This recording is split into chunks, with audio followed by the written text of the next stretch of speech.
Il faut d'abord rappeler à quoi sert la science. La science sert aussi à donner du sens et à faire comprendre, à faire entendre. Il me semble que amener les universitaires à faire ce retour en arrière, à mon avis, recouvre aussi un enjeu au regard de l'actualité. De ce que vous savez que je suis ressortissante du Cameroun, je suis universitaire du Cameroun, et il est intéressant justement de faire cette projection à l'échelle de ce qui se joue ici.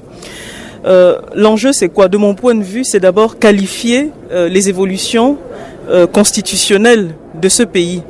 La qualification, c'est un enjeu de périodisation. Moi, je m'interroge, est-ce qu'il faut parler de 25 ans? Est-ce qu'il faut parler de 15 ans? Est-ce qu'il faut parler de 10 ans? C'est déjà un enjeu. Et au-delà de cela, du point de vue de la discipline qui est la mienne, la science politique, c'est aussi la question de savoir, entre le texte qui est écrit et le texte qui est vécu, quels sont les écarts que l'on peut observer et comment est-ce qu'on peut les expliquer. Au fond, c'est cela l'enjeu de cette rencontre.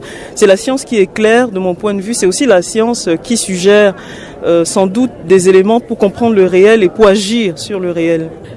Il serait difficile de répondre en une minute, puisque ma communication porte sur les pratiques, c'est-à-dire sur la manière dont précisément la Constitution du 14 octobre 1992 est saisie et utilisée par les acteurs et par les institutions. En réalité, la question de la qualification de ce que la 4e République togolaise est, c'est la question de la qualification des zones grises. Les zones grises dans les régimes politiques, ce sont ces zones qui sont entre deux, c'est-à-dire entre la démocratie et l'autoritarisme. Et je pense que c'est important de souligner qu'il n'y a pas de réponse univoque, il n'y a pas de schéma arrêté sur la façon de qualifier, mais que c'est dans ce mélange hybride entre des pratiques démocratiques, mais aussi des pratiques qui le sont moins, qu'il convient de situer justement la qualification de ce que la 4e République est. Et j'ai dit tout à l'heure qu'il y avait un enjeu, là aussi, de situation historique, de situation chronologique. À partir de quel moment dit-on on change de constitution? Est-ce qu'on est sorti de la constitution de 92 au fond? Je pense que ça aussi c'est des enjeux qui sont pas simplement des enjeux de doctrine constitutionnelle, mais c'est aussi des enjeux liés à la façon dont la réalité sociale et politique se construit en fait. Et cette construction, c'est trois choses. C'est à la fois, effectivement, c'est un esprit, c'est une vision de ce que la vie politique doit être.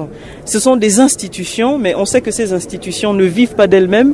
Ces institutions sont habitées par des acteurs et que, en réalité, pour analyser, il faut tenir au moins ces trois territoires, c'est-à-dire les territoires des normes elles-mêmes, les territoires des institutions qui les fondent ou qui les portent, et puis le territoire des hommes, des acteurs qui sont en présence. Et il me semble assez important de souligner que la pratique, justement, la pratique de la 4e République, c'est une pratique qui, sur le plan épistémologique, c'est-à-dire sur sa capacité à expliquer, à faire comprendre la réalité, c'est une pratique qui est intéressante.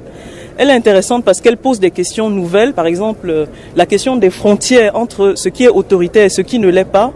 Elle pose la question, là aussi, de l'explication de la consolidation démocratique. Quels sont les défis auxquels on est confronté lorsqu'un pays sort d'une longue tradition autoritaire et veut rentrer dans la démocratie.